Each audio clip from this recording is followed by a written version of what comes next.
जय हिंद। नमस्कार दोस्तों, कैसे हैं आप सभी। मेरा नाम है अभिषेक कुमार सिंह और संदेश मैगजीन की सीरीज के लेक्चर नंबर 9 में आप सभी लोगों का बहुत बहुत स्वागत है। दोस्तों, आज आपको मेरे पीछे किसी प्रकार का फ्रंट पेज नहीं दिखाई देगा, क्योंकि जो पहली खबर है आज के इस लेक्चर की वो 1000% गारंटी वाला क्वेश्चन है एमपीपीएससी प्रीलिम्स 2026 में। अभी तक उम्मीद करता हूं आप में से वो सभी एस्पिरेंट्स जिन्होंने संदेश मैगजीन का नाम इस साल पहली बार सुना, अगर आपने पिछले 8 लेक्चर्स देखे हैं तो कम से कम आप इतने कन्विंस तो हो गए होंगे कि जी हां, अगर एमपीपीएससी प्रीलिम्स के लिए कोई गवर्नमेंट सोर्स सबसे पहले अगर पढ़ना चाहिए तो वो संदेश मैगजीन ही है। और हर सरकारी एग्जाम में अगर आप गवर्नमेंट सोर्स को स्किप करते हैं तो आप हमेशा कुछ ना कुछ रिस्क में रहते ही रहते हैं। लेकिन उसी रिस्क को लगातार हम कर रहे हैं इस संदेश मैगजीन के माध्यम से। और पिछले लेक्चर में भी मैंने आपको साफ स्पष्ट बताया कि आप मध्य प्रदेश का कोई भी गवर्नमेंट एग्जाम देते हैं, आपको ये संदेश मैगजीन की सीरीज हर जगह हेल्प करेगी, चाहे वो एमपीपीएससी का प्रीलिम्स हो या एमपीएफएसओ का एग्जाम हो या एमपीएसआई का एग्जाम हो। तो दोस्तों, बिना किसी देरी के आज के अपने इस लेक्चर नंबर 9 को करते हैं प्रारंभ और पढ़ते हैं उस पहली खबर को जो सच में इतनी कीमती है और पूरी संभावना रखती है कि आपको आने वाले प्री 2026 में दिखेगा ही दिखेगा ये क्वेश्चन। ठीक है, आइए सबसे पहले इस वाले सेक्शन पर आएंगे, लेकिन जो गारंटी वाला प्रश्न है वो इस साइड में लिखा है। सबसे पहली खबर जो लेफ्ट हैंड साइड में हमको दिख रही है, ये किसके संबंध में है दोस्तों? ये एक आयोजन या एक समिट आप जैसे कहिए उसके संदर्भ में है। इसका नाम क्या है दोस्तों? इसका नाम है वेव्स। क्या नाम है इसका? वेव्स। वेव्स समिट का जो बेसिक आयोजन हुआ वो मुंबई में हुआ। कहां हुआ? मुंबई में। तो वेव्स समिट 2025 का आयोजन कहां हुआ? मुंबई में हुआ। और ये मध्य प्रदेश के लिए बड़ा गर्व की बात थी, मध्य प्रदेश की बड़ी तारीफ हुई इस समिट में, इसीलिए एमपी के संदर्भ में ये है। और मध्य प्रदेश की खास तौर पे जो फिल्म पॉलिसी है उसको मद्देनजर रखते हुए काफी इंपॉर्टेंट है। तो ये वेव्स 2025 समिट की आपसे वो फुल फॉर्म पूछ सकता है, ये मुझे आपको यहां पर बतानी है। जिसमें W का मतलब दोस्तों क्या है? W का मतलब है वर्ल्ड। W का मतलब क्या है? W का मतलब है वर्ल्ड। A का मतलब क्या है? A का मतलब है दोस्तों ऑडियो। V का मतलब क्या है दोस्तों? V का मतलब है यहां पर विजुअल। E का मतलब दोस्तों यहां पर क्या है? एंटरटेनमेंट। क्या है यहां पर? ई का मतलब एंटरटेनमेंट। एंटरटेनमेंट। और टी का मतलब दोस्तों, सॉरी, एस का मतलब यहां पर क्या है? एस का मतलब है समिट। तो इस प्रकार से ये फुल फॉर्म तैयार होती है दोस्तों किसकी? Waves 2025 summit. वेव्स 2025 वाली समिट। ओके, एक बार फिर से देखें। World audio visual entertainment summit कहां पर हुई? 2025 में हुई। सॉरी, कहां पर हुई? मुंबई में हुई।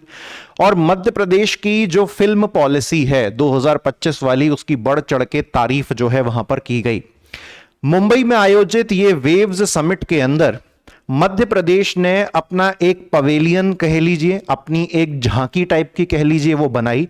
और उसका नाम मध्य प्रदेश ने क्या रखा? अतुलनीय मध्य प्रदेश। यानी कि मुंबई में आयोजित वेव्स समिट के अंदर मध्य प्रदेश की तरफ से एक पवेलियन बनाया गया और उस पवेलियन में मध्य प्रदेश की खूबियां और खासियतों के बारे में बताया गया।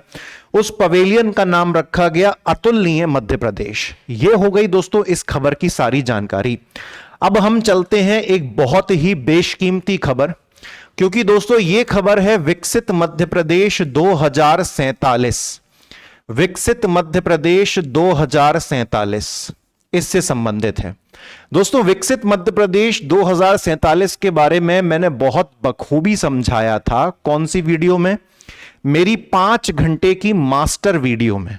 मेरी 5 घंटे की मास्टर वीडियो, जहां पर मैंने आपको मध्य प्रदेश का बजट, मध्य प्रदेश का आर्थिक सर्वेक्षण यानी कि इकोनॉमिक सर्वे, इंडिया का बजट और इंडिया का आर्थिक सर्वेक्षण यानी कि इकोनॉमिक सर्वे, यानी कि 4 बड़े बड़े टॉपिक्स की मेरी 5 घंटे की मास्टर क्लास में मैंने आपको विकसित मध्य प्रदेश 2047 के बारे में भी पढ़ाया था, लेटेस्ट अपडेट। अगर आपने वो मास्टर क्लास नहीं देखी है तो आप सिंपली यूट्यूब पे सर्च करिएगा MP budget economic survey, India budget India economic survey by AKS sir, क्योंकि भाई अभिषेक सर आप लिखेंगे तो हो सकता है कि आपको सर्च होके ना मिले, लेकिन एकेएस सर लिखेंगे तो हो सकता है आपको सर्च होके मिल जाएगा। मेरी 2 मास्टर वीडियोस हैं, एक इंग्लिश मीडियम के लिए है, एक हिंदी मीडियम के लिए है। तो आप उस मास्टर वीडियो को देखेंगे दोस्तों तो वहां से भी आपके 4-5 प्रश्न बन जाएंगे। बहुत तगड़ा अल्टीमेट डेटा है उस पूरी मास्टर क्लास में। तो वहां जिन लोगों ने नहीं पढ़ा है तो यहां आप देख सकते हो, और यहां पर नया डेटा है ना। खासियत क्या है, यहां पर नया डेटा है। विकसित मध्य प्रदेश, जैसे कि दोस्तों विकसित भारत का टारगेट कब तक का है, 2047 तक का, ऐसे ही विकसित मध्य प्रदेश का टारगेट कहां तक का है, 2047 तक का है। ठीक है, उसके बाद मध्य प्रदेश का जो सकल घरेलू उत्पाद होता है, यानी कि मध्य प्रदेश का जो जीएसडीपी होता है, तो मध्य प्रदेश का जीएसडीपी को 2047 तक कितना करने का लक्ष्य है, 250 लाख करोड़। गारंटी प्रश्न, विकसित मध्य प्रदेश 2047 में मध्य प्रदेश का जीएसडीपी कितना तक ले जाने का लक्ष्य है, 250 लाख करोड़, जिसे अमेरिकी डॉलर में कहते हैं 2 ट्रिलियन डॉलर। जिसे अमेरिकी डॉलर में दोस्तों हम लोग क्या कहते हैं, 2 ट्रिलियन डॉलर कहते हैं। एक बार मेरे साथ फिर से रिपीट करिए, विकसित मध्य प्रदेश 2047 तक हमको मध्य प्रदेश का जो राज्य सकल घरेलू उत्पाद है, यानी कि जीएसडीपी ऑफ मध्य प्रदेश, वो कितना ले जाना है 2047 तक। तो साहब हमको वो ले जाना है 250 लाख करोड़। लेकिन अगर एग्जाम में 250 लाख करोड़ नहीं आया, डॉलर में आया, तो आपको याद रखना है 2 ट्रिलियन डॉलर। पहला फैक्ट ये तैयार हुआ। दूसरा फैक्ट देखिएगा, मध्य प्रदेश की प्रति व्यक्ति आय जो लगभग इस टाइम पर 1,60,000 है। इकोनॉमिक सर्वे में मध्य प्रदेश की सरकार बजट में 1,52,000 के आसपास बताती है, यहां पर उन्होंने 1,60,000 बोला है। दोनों में से आप कोई भी मान लीजिए, कभी भी इतना निकटतम प्रश्न नहीं आता है। लेकिन जो ज्यादा बेहतर है, जब आप मेरी बजट और इकोनॉमिक सर्वे वाली मास्टर क्लास देखें तो उसके अनुसार आप चलिएगा। लेकिन यहां पर आपको यह बताना लक्ष्य नहीं है कि मध्य प्रदेश की प्रति व्यक्ति आय अभी कितनी है, वो तो आपको वही डेटा फॉलो करना है जो मैंने बजट और इकोनॉमिक सर्वे वाली मास्टर क्लास में बताया है।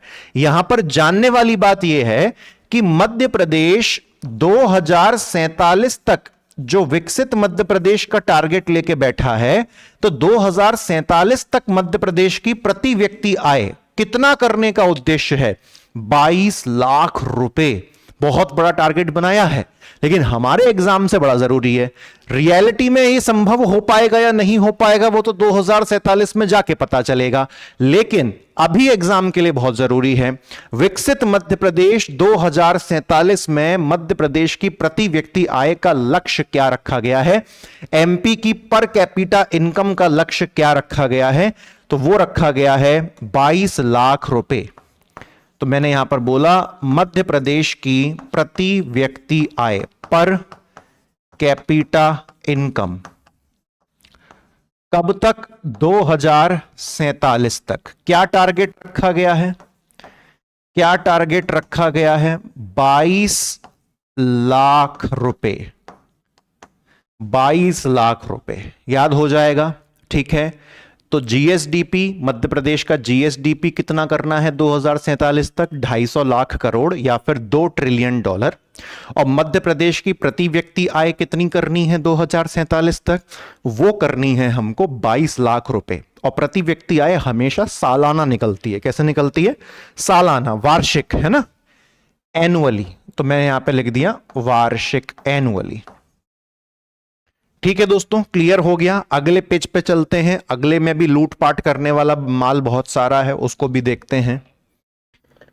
अगले पेज पर भी भर के फैक्ट हैं और पूरी संभावना भाई पूछे जाने की पूरी संभावना, ध्यान से देखिएगा, ठीक है। अभी देखो यहां पर क्या लिखा हुआ है, वर्तमान में जो मध्य प्रदेश का जीएसडीपी है ना साहब, मध्य प्रदेश का वर्तमान में जो जीएसडीपी है, तो मध्य प्रदेश के जीएसडीपी में यह बता रहा है कि कृषि का कितना योगदान है, सेवा क्षेत्र का कितना योगदान है, और मैन्युफैक्चरिंग यानी कि विनिर्माण का कितना योगदान है। जैसे कि कृषि को हम लोग प्राथमिक क्षेत्र कहते हैं, उसके बाद उद्योगों को हम लोग द्वितीयक क्षेत्र में रखते हैं, और सेवाओं को हम लोग तृतीयक क्षेत्र में रखते हैं, यानी कि प्राइमरी सेक्टर, सेकेंडरी सेक्टर और टर्शरी सेक्टर, ऐसे ही हम लोग बोलते हैं, ऐसे ही बोला जाता है।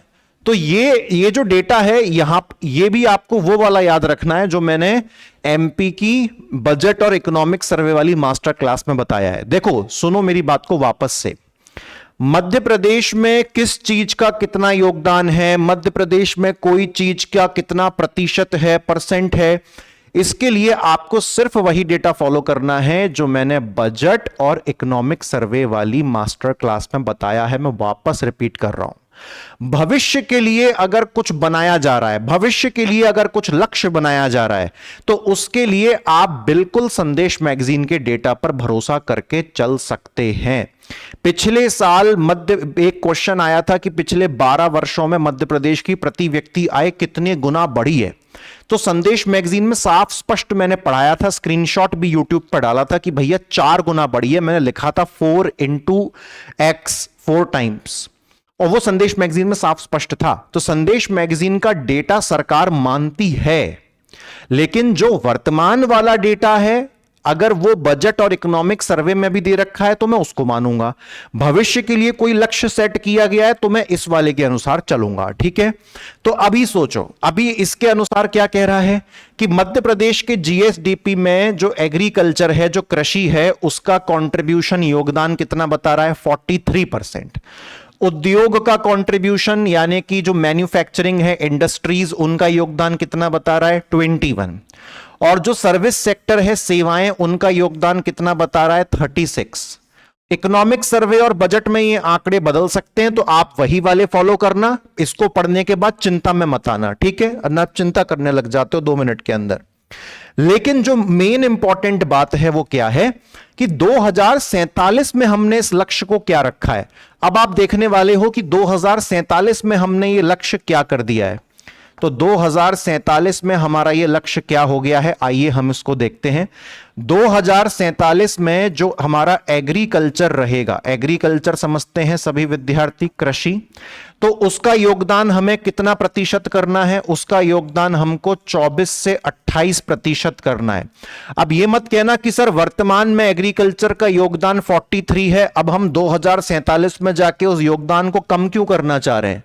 इसमें योगदान का प्रतिशत कम हो रहा है, उत्पादन तो बढ़ेगा, प्रोडक्शन बढ़ेगा, कृषि का भी बढ़ेगा, कृषि का भी बढ़ेगा, सेवा क्षेत्र का भी बढ़ेगा, उद्योगों का योगदान उद्योगों का उत्पादन भी बढ़ेगा।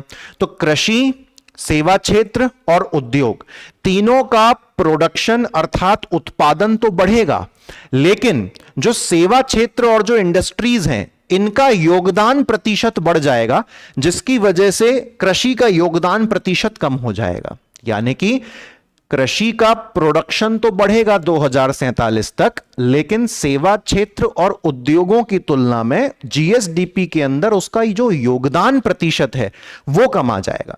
तो योगदान प्रतिशत कम होने का मतलब ये नहीं है कि हम उत्पादन कृषि का कम करते जाएंगे, नहीं, उत्पादन बढ़ेगा, लेकिन सर्विस सेक्टर और मैन्युफैक्चरिंग सेक्टर यानी कि सेवा क्षेत्र और उद्योग क्षेत्र के योगदान के सामने कृषि का योगदान कम महसूस होगा, ऐसा कहना चाह रहा है, ठीक है। अगर फिर भी ना समझ पाओ तो डेटा रट लो सीधा सीधा। 2047 विकसित मध्य प्रदेश में कृषि का योगदान कितना लेके जाना है, 24 से 48। उसके बाद उद्योगों का योगदान कितना लेके जाना है, उद्योगों का योगदान कितना लेके जाना है, उद्योगों का 21 से 25%, 21 से 25%। उसके बाद हमको सेवा क्षेत्र का योगदान कितना लेके जाना है,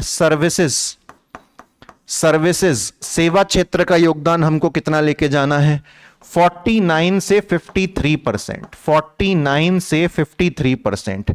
ऐसे ही 2047 में ऐसे ही 2047 में प्रति व्यक्ति आय, ऐसे ही 2047 में प्रति व्यक्ति आय वो कितनी लेके जानी है, वो कितनी लेके जानी है?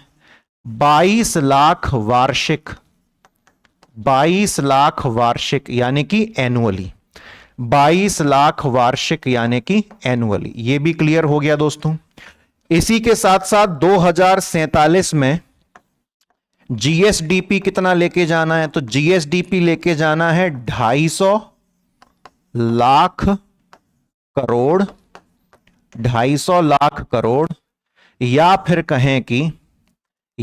कहें कि 2 ट्रिलियन डॉलर। इतनी बात क्लियर हो गई। यहां से पक्का एक प्रश्न तो आपको देखने को मिलेगा ही मिलेगा, जरा सी कुछ 10-12 मिनट की वीडियो देखने पर ही, ठीक है। अच्छा, अब और देखो, और फैक्ट जोड़ेंगे, अभी काम खत्म नहीं हुआ है। अभी देखो, अब यहां पर प्रति व्यक्ति आय नहीं है, अब यह है प्रति व्यक्ति औसत आयु, यानी कि पर कैपिटा एवरेज एज, या आप एवरेज एज कह लो। अभी जो मध्य प्रदेश में औसत आयु है लोगों की वो कितनी है? 67.4 ईयर्स, ये एवरेज एज है। लेकिन 2047 तक हमको ये औसत आयु बढ़ाकर कितनी लेके जानी है? 84 वर्ष जो है लेके जानी है, ठीक है। तो मैंने अपने इस फ्लो चार्ट में एक चीज और जोड़ी, 2047 तक औसत आयु, 2047 तक औसत आयु कितनी लेके जानी है?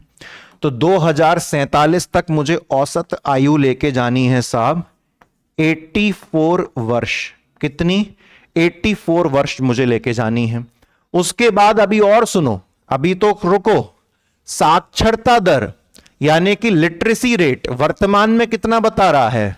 75.2%। इसे कितना लेके जाना है? 100%। जब ऑप्शन में 100% आएगा तो व्यक्ति संकोच करेगा 100% पे लगाने से, उसको लगेगा कि यार 100% तो नहीं ले जा पाएगी सरकार, 90 के आसपास वाले ऑप्शन के साथ मैं जाता हूं। लेकिन एग्जाम में सही ऑप्शन क्या होगा? 100%। 2047 तक जो साक्षरता दर है, 2047 तक जो साक्षरता दर है उसे कितना लेके जाना है? उसे कितना लेके जाना है? उसे 100% लेके जाना है। इतनी बात क्लियर हुई? और सुनो, अभी तो रुक जाओ, और सुनो, नवकरणीय ऊर्जा का प्रतिशत, नवकरणीय ऊर्जा का प्रतिशत यानी कि रिन्यूएबल एनर्जी, नवकरणीय ऊर्जा का प्रतिशत यानी कि रिन्यूएबल एनर्जी का परसेंटेज। अब ये नवकरणीय ऊर्जा का प्रतिशत मतलब कि जो मध्य प्रदेश की कुल ऊर्जा है उसमें नवकरणीय ऊर्जा का कितना प्रतिशत योगदान है, कितना परसेंटेज कंट्रीब्यूशन है। तो वो मुझे कहां से कहां लेके जाना है?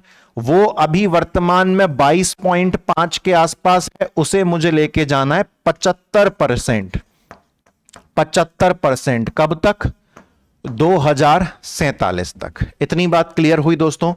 तो कृषि क्षेत्र का योगदान 2047 तक कितना करना है? 24 से 28%। उद्योगों का योगदान 21 से 25%। और 2047 तक सेवा क्षेत्र का योगदान 49 से 53%। ठीक है। अच्छा, उसके बाद 2047 तक प्रति व्यक्ति आय यानी कि पर कैपिटा इनकम मुझे कितनी पहुंचानी है? 22 लाख वार्षिक यानी कि 22 लाख एनुअली, जो वर्तमान में लगभग 1,60,000 के आसपास संदेश मैगजीन में सरकार बता रही है। और आप लोग चिंता मत करो, अगर सरकार ने संदेश मैगजीन में कोई आंकड़ा दिया है और आप उस प्रश्न पे आपत्ति लगाते हैं तो आप जीतेंगे। क्यों? क्योंकि सरकारी मैगजीन है, सरकार खुद छाप रही है। प्रकाशन कौन कर रहा है? मध्य प्रदेश सरकार कर रही है। तो आप चिंता मत करिए इसमें फैक्ट की टेंशन। 2047 में जीएसडीपी मध्य प्रदेश का 250 लाख करोड़ यानी कि 2 ट्रिलियन डॉलर के आसपास ले जाना है। 2047 तक मध्य प्रदेश की औसत आयु 84 वर्ष 84 ईयर लेके जानी है। 2047 तक मध्य प्रदेश का साक्षरता दर हमको 100% लेके जाना है, लिटरेसी रेट। और 2047 तक मध्य प्रदेश की कुल ऊर्जा में जो नवकरणीय ऊर्जा रिन्यूएबल एनर्जी का जो प्रतिशत है उसको हमको 22.5% से बढ़ाकर 2047 में 75% तक लेके जाना है। ठीक है भैया, बात क्लियर हुई? तो हमने 19 मिनट में सबसे तगड़ा वाला माल पढ़ लिया जो हमको भटक भटक के भी पढ़ने को नहीं मिलता। आइए अब बढ़ते हैं आगे। खनिज राजस्व, खनिज राजस्व का मतलब क्या होता है? Revenue coming from minerals. खनिज राजस्व का मतलब क्या होता है? कि वो रेवेन्यू जो हमको मिनरल सेक्टर से आता है। तो अब यहां पर क्या फैक्ट है कि जो हमारा 2023 और 24 वाला साल बीत के गया है, उसकी तुलना में जो हमारा मिनरल से आने वाला रेवेन्यू है, जो हमारा खनिज राजस्व है, उसमें कितना परसेंट का इंक्रीमेंट हुआ है? उसमें 23% का इंक्रीमेंट हुआ है। एमपीपीएससी का फेवरेट प्रश्न, आप देने जाओगे 2026 का प्री, और वो आपसे प्रश्न में डालेगा 2023 से 24 कंपैरिजन वाला फैक्ट, और आपकी खोपड़ी घूम जाएगी, बोले एमपीपीएससी तो पुराने फैक्ट पूछता है। तो ऐसे ही तो है कि वर्ष 2023-24 की तुलना में 24-25 के अंदर जो मिनरल से रेवेन्यू आता है, जो मिनरल से रेवेन्यू कलेक्ट होता है, जो खनिजों से राजस्व आता है, उसमें कितने प्रतिशत की वृद्धि हुई है? उसमें 23% का इंक्रीमेंट हुआ है। इस बात को आपको याद रखना है, ठीक है। अच्छा, आगे बढ़े दोस्तों। अब ये एक बड़ा ही बेसिक सा फैक्ट है, ये उम्मीद करता हूं आप में से बहुत लोगों को पता भी होगा, लेकिन हमारा काम तो इजी और डिफिकल्ट सब इंक्लूड करना है। 300 साल की लोक माता, यानी कि यहां पर देवी अहिल्याबाई होलकर जी की 300वीं जयंती की बात हो रही है, जो कि कब मनाई गई? 31 मई 2025 को 300वीं जयंती मनाई गई, 300वीं जन्म जयंती बनाई गई।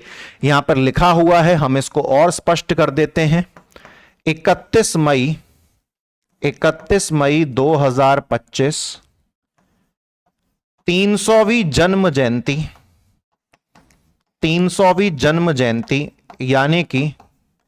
यानी कि 300th नंबर की बर्थ एनिवर्सरी कब मनाई गई?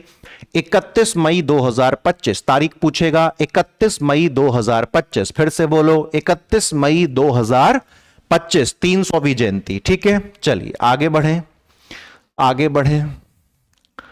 आगे बढ़ते हैं तो हमको क्या जानकारी यहां पर उपलब्ध होती है? आगे बढ़ते हैं तो हमको यहां पर एक चीज के बारे में पता चलता है, कृषि उद्योग समागम का आयोजन कहां हुआ। आज आपके लिए एक और मतलब मैं अनाउंसमेंट करूंगा, चलो उसको आज नहीं कर रहा, थोड़े से सरप्राइजेस रहना अच्छे होते हैं, तो रुक जाइए, है ना। अभी एक साथ ज्यादा भी नहीं, क्योंकि मैंने आपको ऑलरेडी बता ही दिया है कि मैं आपके लिए नेशनल और इंटरनेशनल करंट अफेयर्स, राष्ट्रीय और अंतर्राष्ट्रीय करंट अफेयर्स पूरे 1 साल की सीरीज लेके आऊंगा। 1 साल की सीरीज मतलब 1 साल नहीं चलेगी, 1 साल का कंटेंट होगा, चलेगी तो 20 लेक्चर मात्र। तो 1 साल का पूरा राष्ट्रीय और अंतर्राष्ट्रीय करंट अफेयर के 1000 एमसीक्यू, और वो भी बिल्कुल टॉप क्वालिटी वाले, बिल्कुल एग्जाम रेलेवेंट वाले, ना कि कुछ भी उठा के 1000 एमसीक्यू पूरे कर दिए, और वो भी एकदम तगड़े एक्सप्लेनेशन के साथ, ठीक है। कुछ बिल्कुल अपनी कगार पर है शुरू होने के, आपको 2-3 दिन में शुरू होती हुई नजर आ जाएगी, ठीक है। हमने इतना कंटेंट, क्योंकि पर्सनली मैं ही उसका कंटेंट बना रहा हूं, अपने हर लेक्चर का कंटेंट मैं खुद बनाता हूं, इधर उधर से कहीं से बनवाने वाला काम नहीं है। आजकल लगभग हर टीचर अपना कंटेंट खुद बनाता है, ताकि उसकी नजर से वो चीज बार बार निकले, कोई गलती हो, कोई मिस्टेक हो तो उसको पता चले। तो उसके लिए आप लोग जरूर इंतजार करिएगा। फिलहाल यहां पर देखें, कृषि उद्योग समागम। तो कृषि उद्योग समागम का आयोजन कहां हुआ? कृषि उद्योग समागम का आयोजन कहां हुआ? नरसिंहपुर में हुआ। कृषि उद्योग समागम का आयोजन कहां हुआ? नरसिंहपुर में हुआ। कब से कब तक हुआ? तो वो तो आपको यहां पर भी दिख रहा होगा, कब से कब तक हुआ।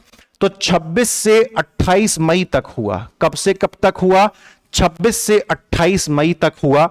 मुख्य अतिथि यहां पर श्री जगदीप धनखड़ जी थे, उपराष्ट्रपति, जो कि अब तो नहीं है, अब तो ये इन्होंने इस्तीफा दे दिया यहां से, ठीक है। और काम बड़ा ही सिंपल है। कृषि उद्योग समागम का मतलब क्या है? कि हमको कृषि क्षेत्र में वृद्धि करनी है, कृषि क्षेत्र को आगे हमको बढ़ाना है, उसको उद्योग के साथ कनेक्ट करना है, ठीक है। तो बड़ा सिंपल सा था, एक बार रिवाइज करें। कृषि उद्योग समागम 2025 का आयोजन मध्य प्रदेश के किस जिले में हुआ? तो कहां हुआ? नरसिंहपुर में हुआ। यह समागम कितने दिवस का था? तो 3 दिवस का, 26 मई, 27 मई, 28 मई। मैंने पिछले लेक्चर में आपको मध्य प्रदेश में हुए अब तक सारे रीजनल इंडस्ट्री कॉन्क्लेव याद करवा दिए थे। जैसे कि सबसे पहले कहां हुआ था? उज्जैन में। और जब जब उज्जैन में होता है तब जबलपुर को बुरा लग जाता है, तो उज्जैन के बाद अगला रीजनल इंडस्ट्री कॉन्क्लेव कहां हुआ? जबलपुर। टोटल अब तक कितने हो चुके हैं? 8। आठों के नाम एक बार फिर से रिवाइज कर लेते हैं। पहला कहां हुआ? उज्जैन, क्योंकि सीएम साहब उज्जैन के हैं। उज्जैन में जब जब होगा, तो जब जब से हमने क्या याद रखा था? जबलपुर। जब जब जबलपुर में होगा तो लोग गुस्सा होकर ग्वालियर चले जाएंगे ट्रेन पकड़ने। तो तीसरा रीजनल इंडस्ट्री कॉन्क्लेव कहां हुआ? ग्वालियर में। ग्वालियर में ट्रेन पकड़ने इसलिए गए हैं ताकि सागर में जाके कूद जाएं। तो चौथा कहां हुआ? सागर में। यह सब कुछ होते हुए देख के रीवा वाले परेशान हो गए। रीवा वालों ने कहा कि भैया अब हमको भी गुस्सा आ रहा है। तो फिर 5वें नंबर पे कौन आ गया? रीवा आ गया। फिर रीवा वाले क्या कह रहे हैं? रीवा वाले कह रहे हैं कि सब लोग सागर में कूद रहे हैं लेकिन हम नर्मदा में कूदेंगे। तो रीवा के बाद क्या आ गया? नर्मदापुरम। नर्मदा में जो कूदेगा उसके जिंदगी में नर्मदा मैया शहद भर देंगी। तो शहद से क्या आ गया? शहडोल आ गया। शहडोल के बाद शहद हमने खा लिया, उसके बाद कुछ तीखा खाने का मन कर रहा है, तो शहडोल के बाद तीखा खाने के लिए सेव। सेव मतलब रतलाम। तो इस प्रकार से हमने उज्जैन, जबलपुर, ग्वालियर, सागर और रीवा और नर्मदापुरम और शहडोल और 8वां रतलाम, है ना। 8 हमने याद करे थे। उसके बाद मैंने आपको टेक ग्रोथ कॉन्क्लेव, कौन सा? टेक ग्रोथ कॉन्क्लेव 1.0 इंदौर में हुआ। टेक ग्रोथ कॉन्क्लेव 2.0 वो भी इंदौर में हुआ। मध्य प्रदेश ग्रोथ कॉन्क्लेव वो भी कहां हुआ? वो भी इंदौर में हुआ। तो हम सारे नाम याद करते हुए चल रहे हैं। और उसी क्रम में एक मैंने आपको वेलनेस एंड स्पिरिचुअल समिट बताई थी। स्पिरिचुअल, आध्यात्मिकता, महाकाल जाना पड़ेगा, वो भी उज्जैन में हुई, है ना। तो हमको सारे याद रखने, हमसे कहीं से भी वो लपक सकता है। तो ये कृषि उद्योग समागम नरसिंहपुर में हुआ, 3 दिवस का था। 26 मई, 27 मई, 28 मई तक जो है ये चला। ठीक है, चलिए आगे बढ़ते हैं। आगे बढ़ते हैं। अगला प्रश्न हमसे क्या कहता है? अगला प्रश्न हमसे क्या कहता है? अगला प्रश्न दोस्तों हमसे क्या कहता है? भोपाल में 10 जून को, भोपाल में, फिर से तारीख आ गई, भोपाल में 10 जून, 10 जून मतलब गर्मी है, लपक के। भोपाल में 10 जून को सूर्य मित्र कृषि फीडर, सूर्य मित्र कृषि फीडर योजना समिट का आयोजन हुआ। सूर्य मित्र कृषि फीडर। अब देखो 10 जून का समय है, सूर्य एकदम लपक के निकलेगा। और 10 जून को सूर्य आपका कोई मित्र बित्र नहीं होता है। सूर्य कहता है गर्मी है, अभी मैं निकलूंगा। सूर्य उस टाइम पर मित्र होता है किसका? कृषि का, है ना। कृषि के लिए वो जो सूर्य है वो फीडर का काम करता है, खाना खिलाने का, है ना। तो 10 जून गर्मी, सूर्य मित्र है कृषि का, कृषि को फीड कर रहा है। तो 10 जून सूर्य मित्र कृषि फीडर योजना। इतने बात क्लियर हो गई आप सभी को? अच्छा, उज्जैन वाला एक बार फिर से आया था तो मैंने एक बार सोचा कि आपको फिर से रिवाइज करवा दूं। स्पिरिचुअल एंड वेलनेस समिट का आयोजन कहां हुआ था? उज्जैन में हुआ था। ठीक है, अच्छा, अब जैसे कि ये जो सूर्य मित्र कृषि फीडर योजना है, इसका संबंध क्या है? कृषि पंपों को सौर ऊर्जा से बिजली देना। कृषि पंपों को कहां से बिजली देना? सौर ऊर्जा से, है कि नहीं? कि हमको भैया सिंचाई का जो क्षेत्रफल है, सिंचाई का क्षेत्रफल मध्य प्रदेश में बढ़ाना है, कि कृषि भूमि पर ज्यादा से ज्यादा सिंचाई हमको उपलब्ध करवानी है, उसके लिए चाहिए बिजली। तो बिजली हम लेंगे सोलर पैनल से, सौर ऊर्जा से, और उसको हम कनेक्ट कर देंगे पंप से। यानी कि जो पंप हैं जो खेतों में लगे हुए हैं उनको सौर से ऊर्जा मिलेगी। इसलिए सूर्य मित्र कृषि फीडर योजना कहां पर आयोजन हुआ इसका, समिट का? भोपाल में। कौन सी तारीख को? 10 जून को। और स्पिरिचुअल एंड वेलनेस समिट का आयोजन कहां हुआ? उज्जैन में हुआ। ठीक है, चलिए उसके बाद मुझे एक दो कमेंट मुझे ऐसे भी मिले जहां पर कुछ विद्यार्थी कहते हैं कि सर आप रोजगार निर्माण का कंटेंट भी जो है इसमें डाल दीजिए। देखिए दोस्तों, एक चीज होती है जिसको हम कहते हैं एक्सक्लूसिवनेस। एक्सक्लूसिवनेस मतलब यह होता है कि जब आप किसी सोर्स को उठाएं तो आप पूर्ण रूप से उसी पर डटे रहें, ताकि एक अंत में एक निष्कर्ष निकल सके कि जी हां, क्या आपने शुद्ध रूप से इस सरकारी सोर्स को पूरा कवर किया। बोले हां, हमारा ध्यान कहीं और नहीं भटका। अगर आपको रोजगार निर्माण पढ़ना है तो चैंपियन स्क्वायर के चैनल पे ही कृष्णा सर आपको रोजगार निर्माण पढ़ाते हैं। तो आपकी रोजगार निर्माण जो कि दूसरी मैगजीन है सरकार की कह लीजिए, वो आपको सर पढ़ाते ही हैं। तो आपको वो मुझसे पढ़ने की आवश्यकता है ही नहीं। समझ रहे हैं आप बात को? ये चीज है। और रोजगार निर्माण में दोस्तों क्या होता है, अलग से ही एक पूरा कागज रहता है, एक पेज रहता है करंट अफेयर का।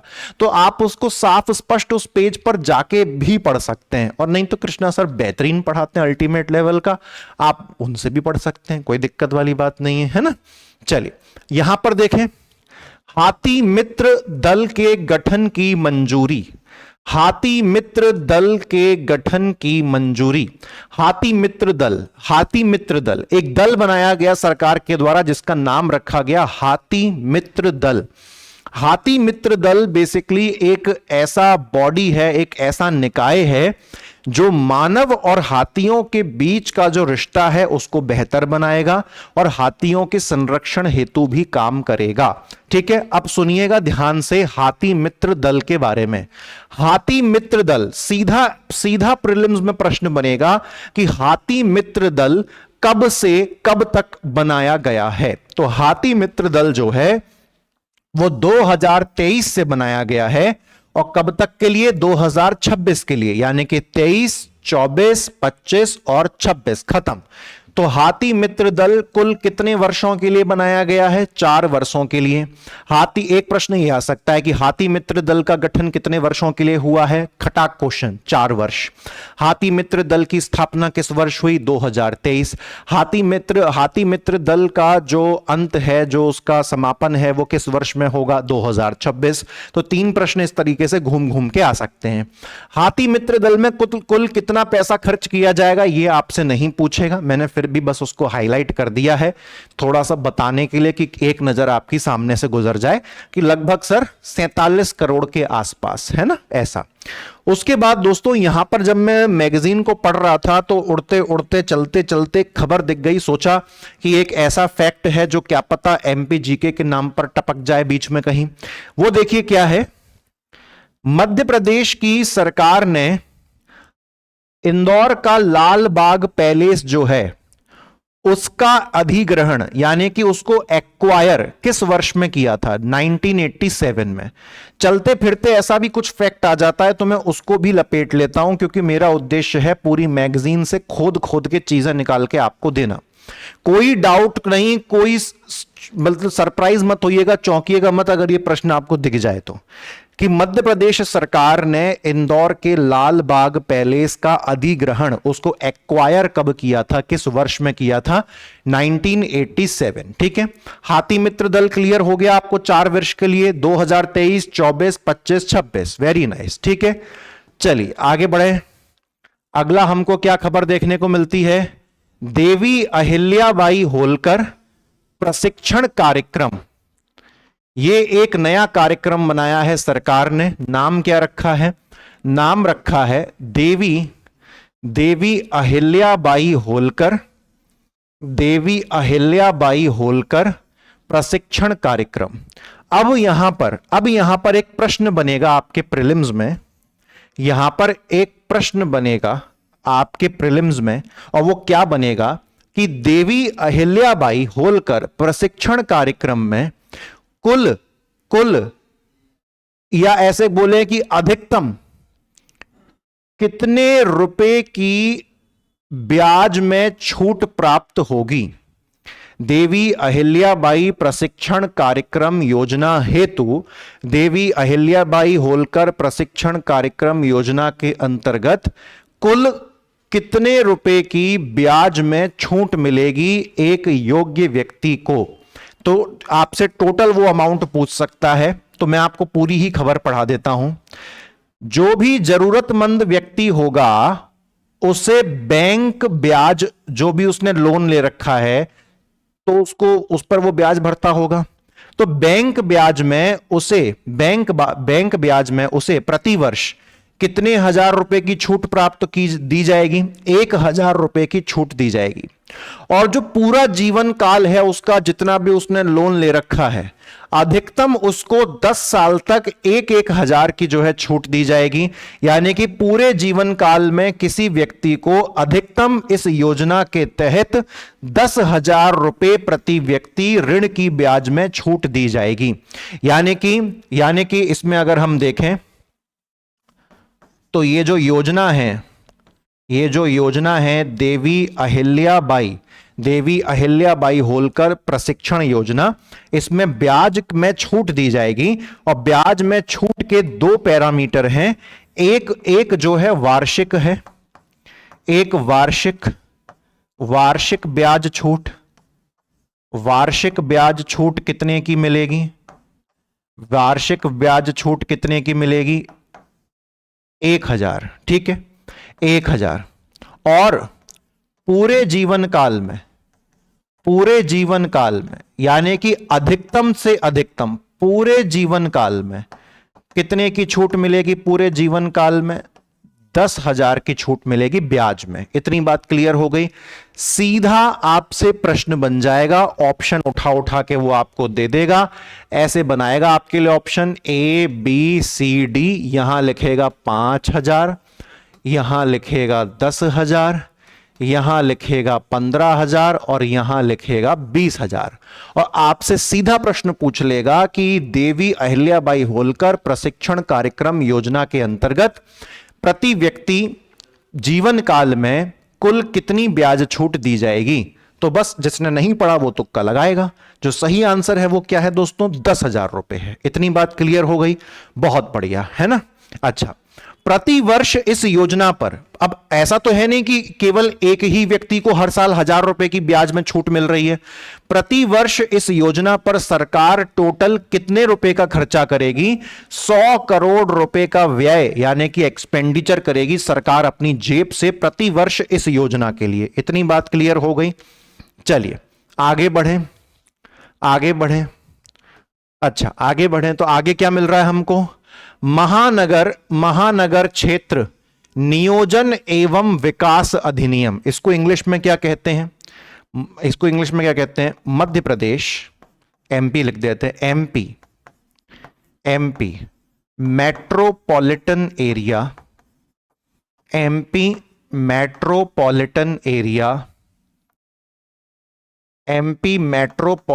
Area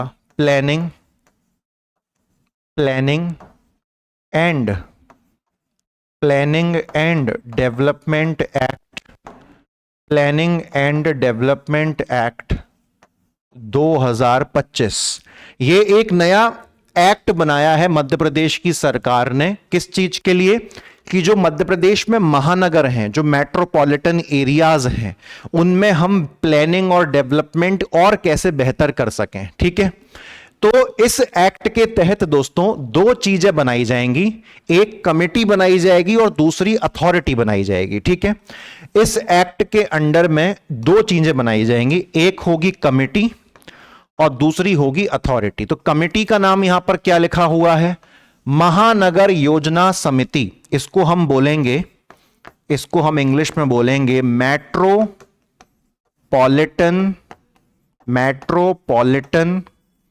planning committee. दूसरा क्या है? महानगर क्षेत्र विकास प्राधिकरण। इसमें आएगा metropolitan area development authority. Metropolitan area development authority. ठीक है, इतनी बात क्लियर हुई। तो मध्य प्रदेश सरकार ने एक नया एक्ट बनाया है महानगर क्षेत्रों के लिए, Madhya Pradesh metropolitan area planning and development act 2025। इस अधिनियम के तहत टोटल दो चीजें बनाई जाएंगी, एक समिति और दूसरा प्राधिकरण। समिति का नाम क्या होगा? Metropolitan area planning committee. और जो प्राधिकरण बनाया जा रहा है यानी कि अथॉरिटी, उसका नाम क्या होगा? Metropolitan area development authority. ठीक है, अब इस पूरा अधिनियम का जो उद्देश्य है वो कहां कहां फोकस करना है? इंदौर के इलाके में, उज्जैन में, देवास में और धार में। ठीक है, इसी के साथ साथ भोपाल में, सीहोर में, रायसेन में, विदिशा में और ब्यावरा जो कि राजगढ़ में लगता है। तो 1 2 3 4 5 6 7 8 9 टोटल 9 शहरों में जो है ये अधिनियम के तहत काम किया जाएगा। और जो महानगर है उसको और डेवलपमेंट, और जो नहीं बन पा रहा है उसको महानगर बनाने का काम किया जाएगा। ठीक है, ये आपको याद रखना है।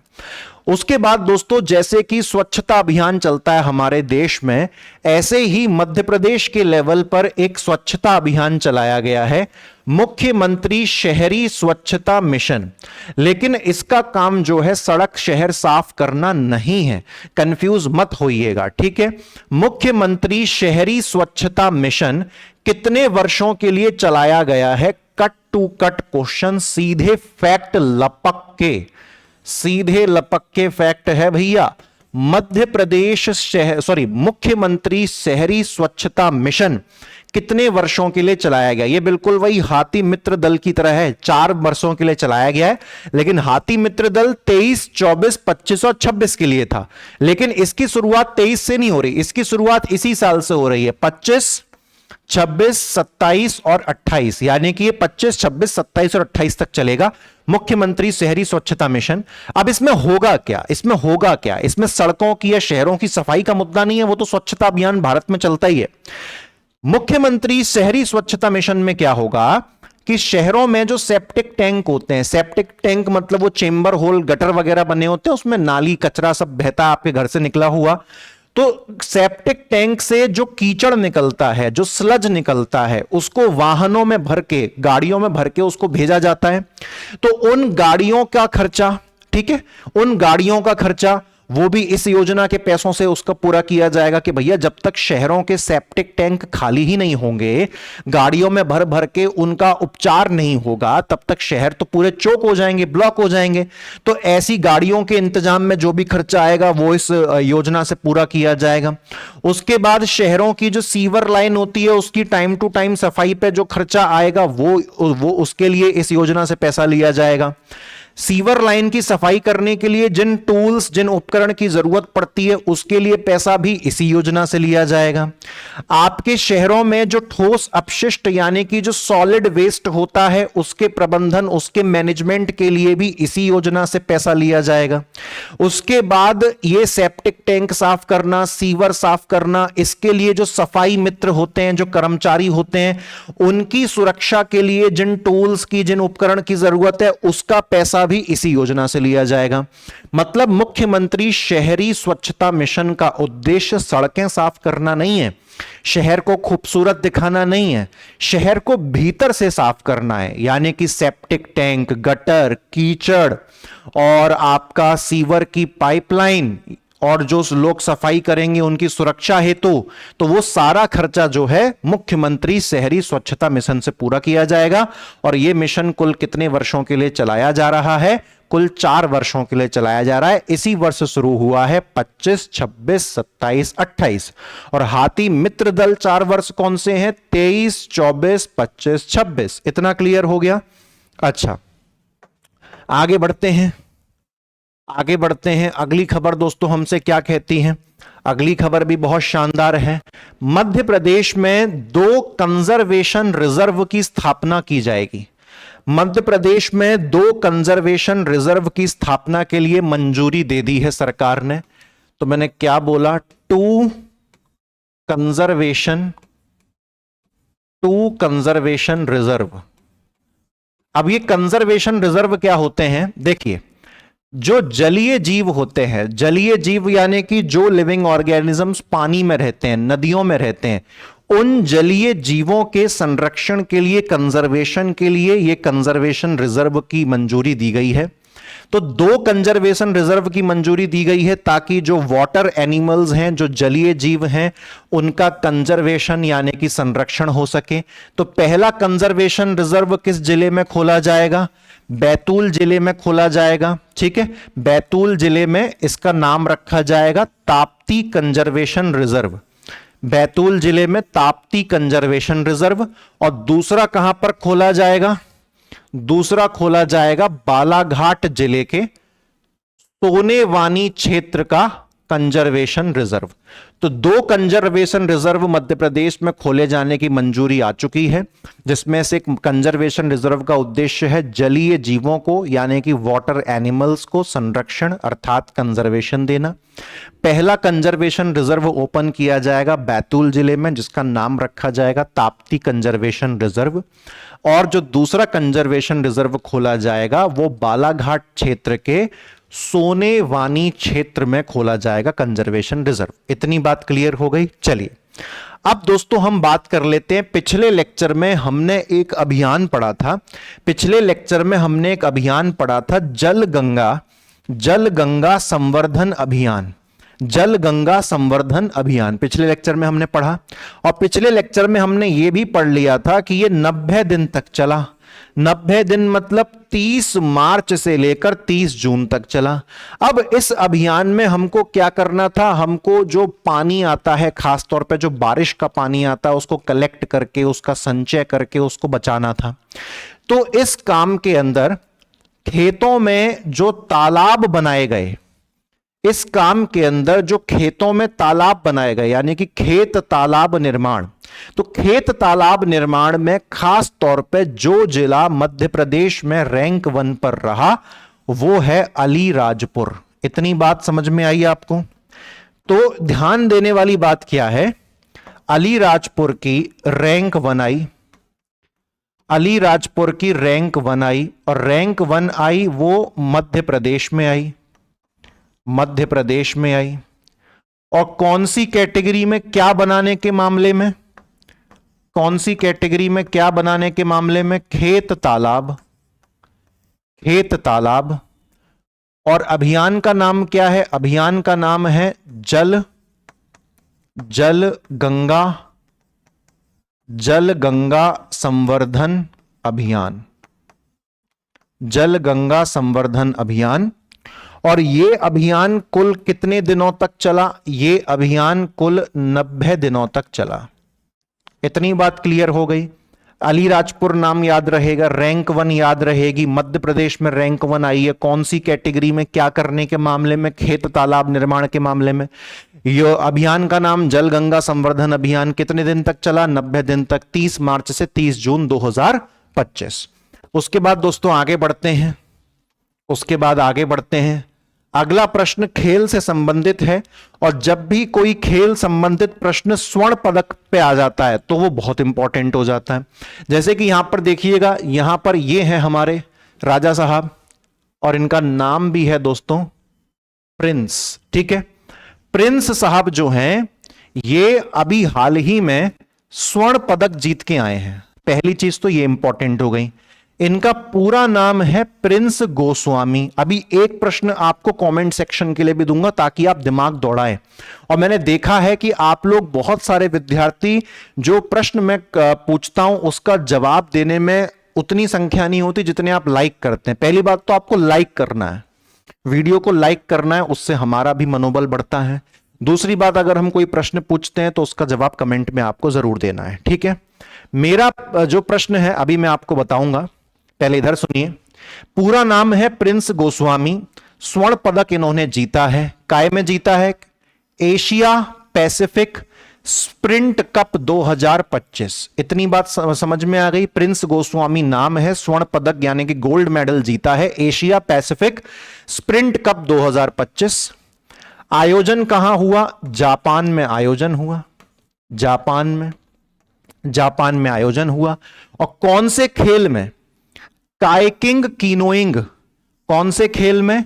काइकिंग कीनोइंग, वही पतली सी नाव और जो उसमें चप्पू चलाते हैं, काफी डिफिकल्ट गेम रहता है। काइकिंग कीनोइंग खिलाड़ी, और ये भोपाल की खेल एकेडमी के खिलाड़ी हैं। क्लियर हो गया? तो Asia cup, sorry sprint cup Asia Pacific sprint cup 2025 आयोजन होता है जापान में। कीनोइंग काइकिंग खिलाड़ी हैं मध्य प्रदेश भोपाल एकेडमी के, और नाम है प्रिंस गोस्वामी, जीत के आए हैं गोल्ड मेडल। ये देखिए 2 जापानी बच्चे और एक अपना भारत का बच्चा, ठीक है।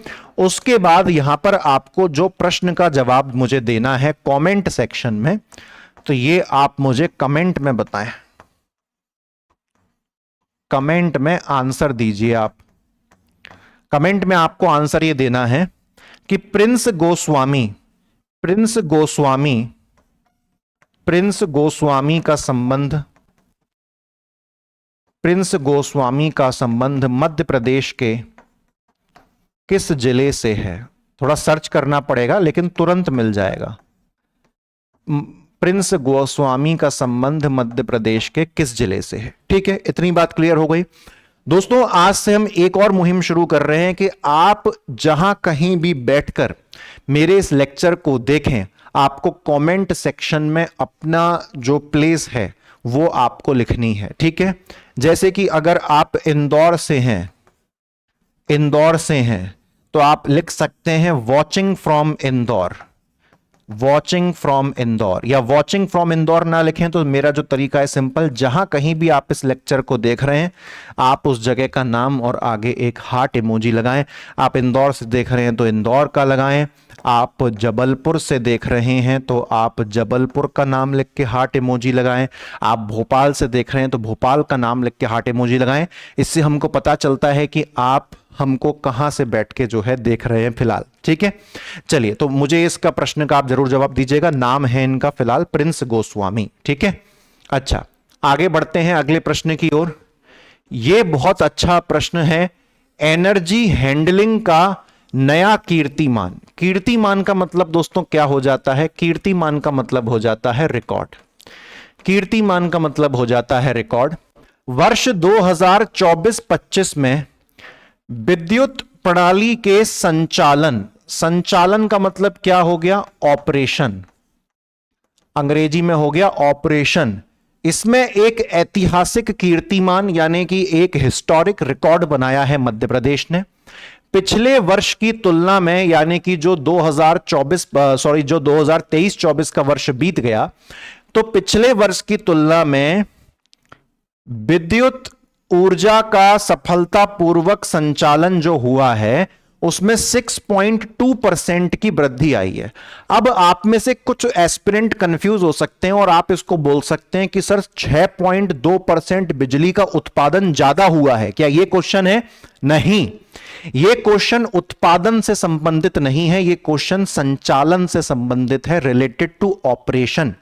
यानी कि मैंने 23-24 वाले वर्ष में जितनी भी विद्युत ऊर्जा का संचालन, जितनी भी विद्युत ऊर्जा का ऑपरेशन, मतलब लोगों तक उसको पहुंचाना, जितना भी मैंने किया था, तो मैंने 24-25 के अंदर विद्युत ऊर्जा का संचालन यानी कि इलेक्ट्रिसिटी सप्लाई का ऑपरेशन जो है, उसका जो पूरा ऑपरेशनल लेवल है, जो पूरा उसका संचालन है, उसको मैंने 6.2% से बढ़ा दिया है। इतनी बात क्लियर हुई?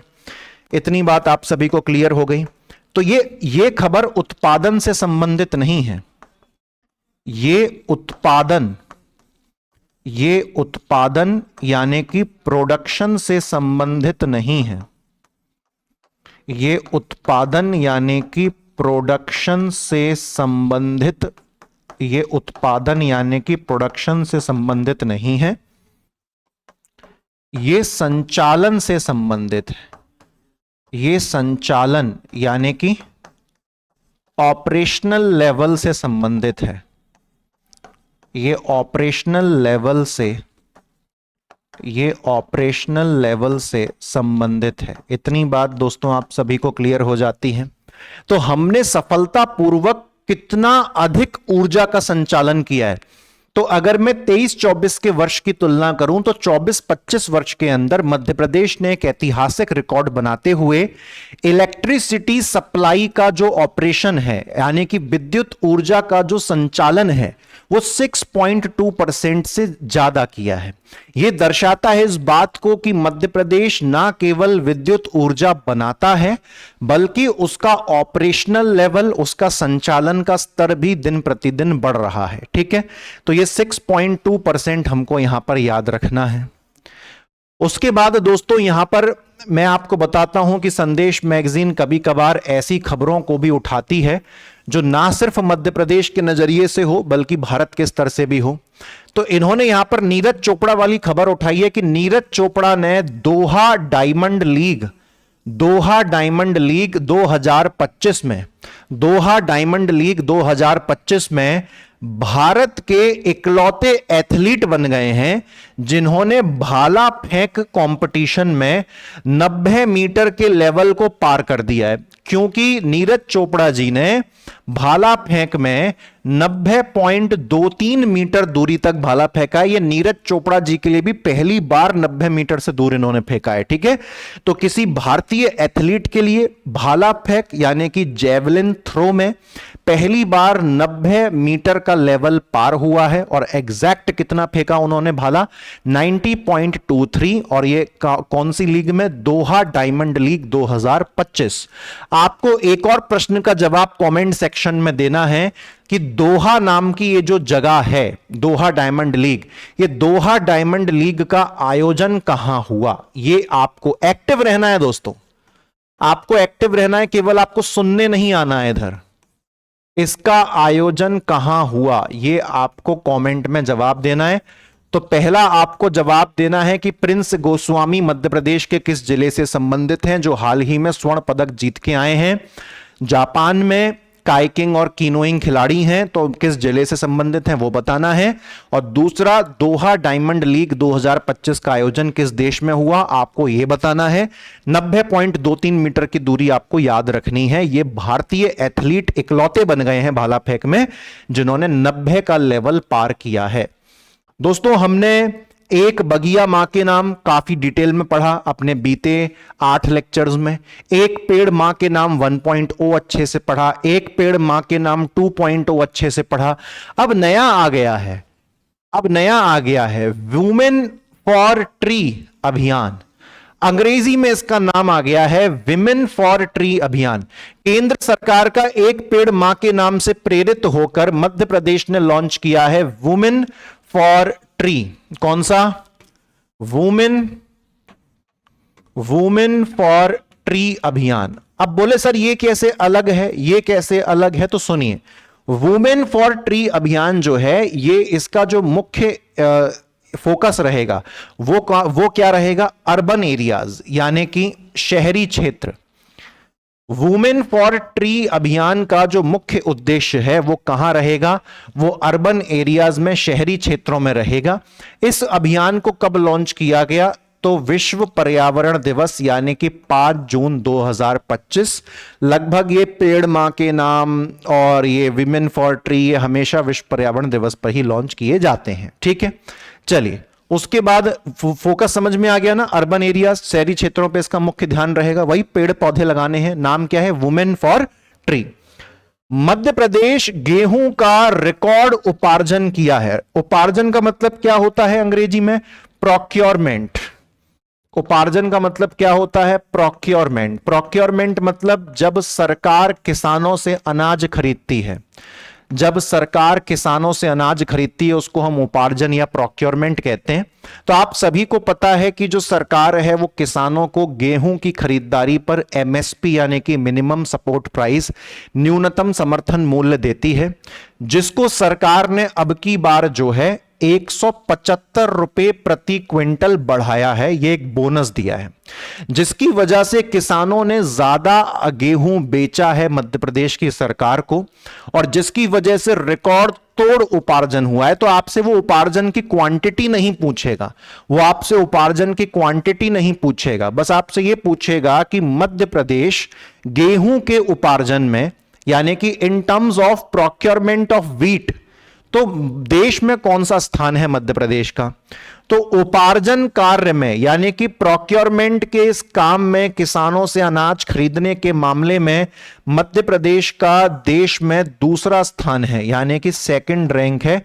इस बात को आपको याद रखना है। इतनी बात क्लियर हो गई आपको दोस्तों? ठीक है, बढ़ें। चलिए तो ये गेहूं के संदर्भ में हमने यहां पर बात देखी। अब आ जाते हैं एक और दोस्तों बहुत ही बहुमूल्य फैक्ट, एकदम झमाझम वाला। दाल उत्पादन में मध्य प्रदेश की रैंक 1 है।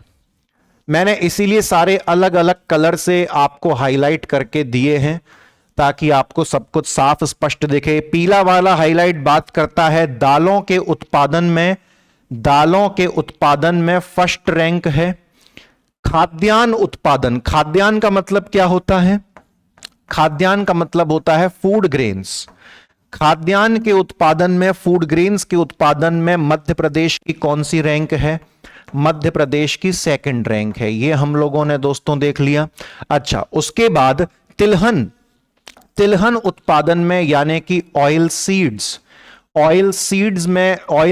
के उत्पादन में मध्य प्रदेश की कितनी रैंक है? 3rd। यानी कि दालों के उत्पादन में मध्य प्रदेश की 1st रैंक बता रही है। सरकार खुद बता रही है, हाँ मैं नहीं बोल रहा हूं अपनी तरफ, सरकार खुद अपने सोर्स में कह रही है कि दालों के उत्पादन में हम नंबर 1 हैं। उसके बाद खाद्यान्न यानी कि फूड ग्रेन्स के उत्पादन में हम नंबर 2 हैं देश में, और तिलहन यानी कि ऑयल सीड्स के उत्पादन में हम नंबर 3 हैं देश में, है ना। लपक के चिपक के आने वाला फैक्ट। ओके, चल। मध्य प्रदेश के 3 विभूतियों को पद्मश्री से सम्मानित किया गया है, ठीक है। 3 पर्सनैलिटीज हैं। पहले व्यक्ति का नाम क्या है? श्री हरचंदन सिंह भट्टी नाम है, अच्छा सॉरी भाटी मुझे लगा। श्री हरचंदन सिंह भट्टी, इनको जो है किस क्षेत्र के लिए मिला है पद्मश्री? जनजातीय और लोक कला क्षेत्र के लिए, याद रखना जरूरी है। हरचंदन सिंह भट्टी। तो भट्टी की तरह तपता कौन है? जो जनजातीय व्यक्ति है वो भट्टी की तरह तपता है। और चंदन से हम लोक कला जो है बनाते हैं, तो ऐसे आप याद रखेंगे, भट्टी तपिश जनजातीय व्यक्ति और चंदन से लोक कला, ठीक है। तो ये याद हो जाएगा। फिर अगले हैं श्री जगदीश जोशीला जी। मैंने हर चीज अलग रंग से हाईलाइट करी है, थोड़ा सा नया करने की कोशिश करी है, उम्मीद करता हूं आपको पसंद आए। श्री जगदीश जोशीला जी, इनको देखिए भैया, जो व्यक्ति में जोश होता है वही व्यक्ति साहित्य और शिक्षा में अच्छा काम करेगा। जिस व्यक्ति के अंदर जोश है वो जोश के साथ शिक्षा में पढ़ाई करेगा बढ़िया तरीके से और साहित्य में भी अच्छा काम करेगा। तो जगदीश जोशीला जी ये साहित्य यानी कि लिटरेचर और शिक्षा यानी कि एजुकेशन में। डॉक्टर बुधेंद्र कुमार जैन, अब डॉक्टर साहब हैं तो चिकित्सा क्षेत्र में ही होंगे। तो हमने कौन कौन से नाम पढ़ लिए? श्री हरचंदन सिंह भट्टी मतलब जनजातीय, और चंदन यानी कि लोक कला, है ना। तो folk art and tribal sector में इनको पद्मश्री मिला। दूसरे कौन है? श्री जगदीश जोशीला जी, जिसके अंदर जोश ज्यादा रहेगा वही शिक्षा क्षेत्र और साहित्य में अच्छा काम करेगा, literature and education. Doctor Budhendra Kumar Jain, अब डॉक्टर साहब हैं तो चिकित्सा क्षेत्र में मेडिकल लाइन में होंगे। तो इन 3 विभूतियों को, इन 3 पर्सनैलिटीज को, मध्य प्रदेश की ये 3 पर्सनैलिटीज हैं जिनको पद्मश्री से सम्मानित किया गया। दोस्तों इतनी बात आप सभी को क्लियर हो गई। चलिए आगे बढ़ते हैं। अगली खबर हमारे सामने क्या है? अगली खबर क्या है दोस्तों? अभी 78वें नंबर का कांस फिल्म फेस्टिवल का आयोजन हुआ था, ठीक है। आपको चित्र पर ज्यादा फोकस नहीं करना है, आपको काम पे फोकस करना है कि 78 नंबर का कांस फिल्म फेस्टिवल हुआ। उसमें मध्य प्रदेश की एक मूवी, जो मध्य प्रदेश में मूवी बनी थी, उसका सिलेक्शन हुआ इसमें। तो आप देखें मध्य प्रदेश में शूटिंग हुई थी मूवी का नाम क्या था? Home bound. तो ये होम बाउंड एकमात्र ऐसी भारतीय फिल्म है जो इस फेस्टिवल में जिसका चयन हुआ, और लोगों ने खड़े होकर लगातार 8 से 9 मिनट तक इसके लिए तालियां बजाई। मूवी का नाम क्या है? Home bound. और इस होम बाउंड को कहां पर दिखाया गया? 78वें कांस फिल्म फेस्टिवल में मध्य प्रदेश में इसकी शूटिंग हुई है। मूवी का नाम क्या है? Home bound. मध्य प्रदेश हमारा होम है और हम इससे बाउंडेड हैं, तो होम बाउंड आपको नाम याद रखना है, ठीक है दोस्तों। रीवा के लोगों के लिए बहुत शानदार खबर, जैसे कि इंदौर में नगर निगम का एक ऐप चलता है, इंदौर 311। अगर इंदौर शहर में कहीं भी गंदगी है, कूड़ा है, स्वच्छता संबंधित कोई समस्या है, कोई शिकायत करनी है, पानी संबंधित कोई समस्या है, सड़क टूटी हुई है, सीवरेज खराब है, तो इंदौर का हर व्यक्ति इंदौर 311 ऐप पर कंप्लेंट करके काम चकाचक करवा सकता है, एक दिन या कुछ घंटों के भीतर। अब इतनी तगड़ी सुविधा दोस्तों रीवा में भी चालू हो गई है। रीवा में लॉन्च हुआ है Rewa citizen app. Rewa citizen app वो हर काम कर सकेगा जो इंदौर 311 ऐप के तहत होता है। रीवा में अगर सड़क टूटी है, रीवा में स्वच्छता संबंधित कोई समस्या है, रीवा में कोई सीवर लाइन की समस्या है, रीवा में कहीं पर प्रॉपर पानी सप्लाई नहीं आ रहा है, आप तत्काल इस ऐप का उपयोग करें, रीवा सिटीजन ऐप, और अपनी कंप्लेंट दर्ज करिए और हाथों हाथ काम करवाइए। उम्मीद मत रखिए कि सरकार करेगी, अब तो आप खुद करवाइए, ठीक है। Rewa citizen app.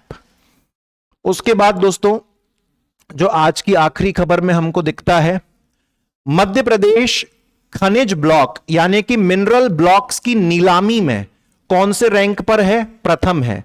खनिज ब्लॉक्स होते हैं, उनको नीलाम करने के लिए कंपनीज को नीलाम किए जाते हैं। मिनरल ब्लॉक्स होते हैं कि ये मिनरल का ब्लॉक हम इस कंपनी को ऑक्शन कर रहे हैं, इस कंपनी को दे रहे हैं, तुम काम करना इस इलाके में इतने साल तक।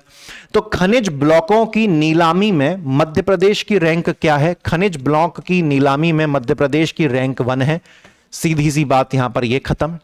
उसके बाद एक चीज आपको और याद रखना है, यहां पर आपसे एक प्रश्न बनेगा, और वो प्रश्न क्या है? वो प्रश्न क्या है? वो प्रश्न ये है, तापी बेसिन मेगा रिचार्ज परियोजना, तापी बेसिन मेगा रिचार्ज परियोजना, तापी बेसिन मेगा रिचार्ज परियोजना में कौन कौन से राज्य शामिल हैं? कौन कौन से राज्य यानी कि स्टेट्स शामिल हैं? कौन कौन से राज्य यानी कि स्टेट्स शामिल हैं? तो आंसर खटाक प्रीलिम्स के लिए मध्य प्रदेश और महाराष्ट्र। खत्म कहानी। ये हो गया आपका एक और फैक्ट, ठीक है। तापी बेसिन मेगा रिचार्ज परियोजना में मध्य प्रदेश के मुख्यमंत्री जी डॉक्टर मोहन यादव और महाराष्ट्र के मुख्यमंत्री श्री फडणवीस, इनके बीच में एक एमओयू यानी कि मेमोरेंडम ऑफ अंडरस्टैंडिंग पर सिग्नेचर हुआ है। 10 मई को हुआ था, और ये योजना जो है ये 2 राज्यों के बीच हुई है, मध्य प्रदेश और महाराष्ट्र। इस प्रकार के परियोजनाओं के प्रश्न काफी पूछे जाते हैं प्रीलिम्स में। तो दोस्तों आज के समाचार होते हैं समाप्त। आज के लिए दीजिए आप मुझे इजाजत, और मैं आपको बता दूं कि अभी तक मैंने आपको संदेश मैगजीन का ये 9वें नंबर का लेक्चर है। तो संदेश मैगजीन के मैंने टोटल 9 लेक्चर्स लिए हैं। टोटल मैंने 9 लेक्चर्स लिए हैं संदेश मैगजीन के, और 9 लेक्चर्स में मैंने आपको जून महीने का खत्म करवा दी मैगजीन, जुलाई की मैगजीन खत्म करवा दी, अगस्त की मैगजीन खत्म करवा दी, मैंने आपको सितंबर की मैगजीन खत्म करवा दी, और मैंने आपको अक्टूबर की मैगजीन खत्म करवा दी, ठीक है। अक्टूबर के बाद की अभी लॉन्च नहीं हुई, नवंबर दिसंबर वो भी मैं आपको करवाऊंगा जब लॉन्च होगी। और अभी मैं फिलहाल पीछे चलूंगा, जनवरी फरवरी मार्च अप्रैल मई, इस पे है ना।